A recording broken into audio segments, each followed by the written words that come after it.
আমরা কোনো প্রতীক না, আমরা আসলে ব্যক্তিত্ব চিনব যে আসলে মানুষটি কেমন, তার ব্যবহার আচরণ দেখে আমরা তাকে ভোট দেব। এমন প্রার্থী দেখতে যাই যাদের ভিতরে সততা আছে, রাষ্ট্রের জন্য কাজ করবে, এলাকার জন্য কাজ করবে, দুর্নীতি যেন না করে, দুর্নীতি মুক্ত এলাকা তৈরি করবে, এরকম প্রার্থী দেখতে চাই। আমরা সৎ, যোগ্য এবং আমাদের পাশে যে নেতা থাকবে তারা কি আমরা চাচ্ছি। আমরা এমন প্রার্থী চাই যেন দেশের উন্নয়ন করতে পারে এবং জনগণের পাশে দাঁড়াতে পারে। বিগত 3টা নির্বাচন বিশ্লেষণ করলে তাদের সে তুলনায় আপাতত নির্বাচনী পরিবেশ সন্তোষজনক বলে আমি মনে করি।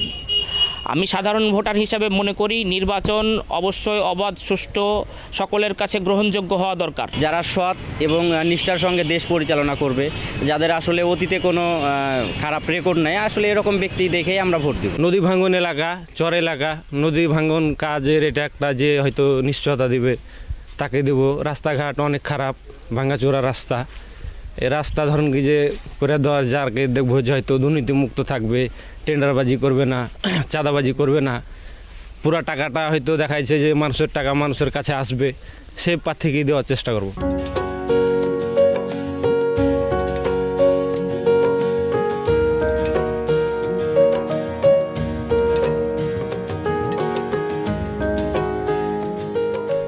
সব নেতারাই তাই এসে কয়েছে যে এই করব, এইখান করবো, ওখান করবো, মেলায় কিছু করবে, কিন্তু কাজের দুয়ারে তো হয় না। ভোট যখন হয়ে গেল ওরা শেষ হয়ে গেল।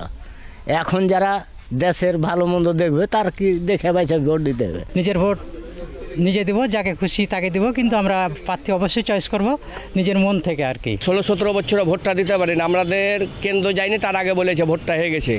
আমরা এই আগস্টের পরে আমরা চিন্তা করছি যে সুষ্ঠুভাবে যাই, আমরা সব হাসি খুশি খেলে ভোটটা জানে আমরা দিয়ে আসতে পারি জনগণে। আমি একটা ভালো বাংলাদেশের ভালো লোককে ভোট দেবো, যে বাংলাদেশের পক্ষের লোককে আমি ভোট দেবো, 71-এর পক্ষের লোককে আমি ভোট দেবো। আমি যেহেতু এবার নতুন ভোটার, তো আমি অবশ্যই চাইবো যে যারা নারীদের নিয়ে কাজ করবে সেটা যেন যোগ্য যে আমাদের প্রার্থী হবে সে যেন আমাদের নিয়ে কাজ করে, পাশে যে দাঁড়াবে সব আপাত বিপদে আমরা তাকেই চাই। আগের ভোটগুলা কোনো গ্রহণযোগ্য ছিল না, এখন আমরা চাচ্ছি গ্রহণযোগ্য নির্বাচন হয়, এটাই চাচ্ছি বাস।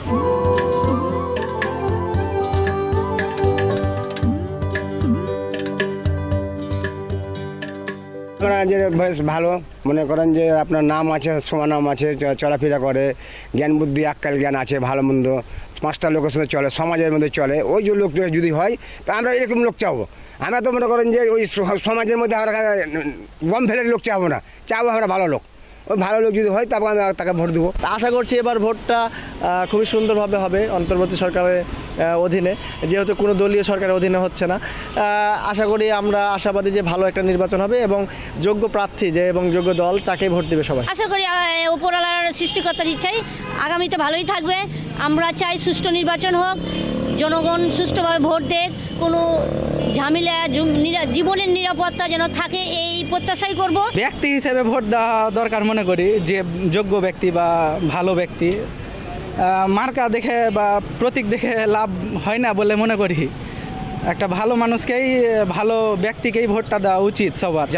যারাকে আমরা এই সবসময় পাশে পাবো তারাকে আমরা নির্বাচিত করব।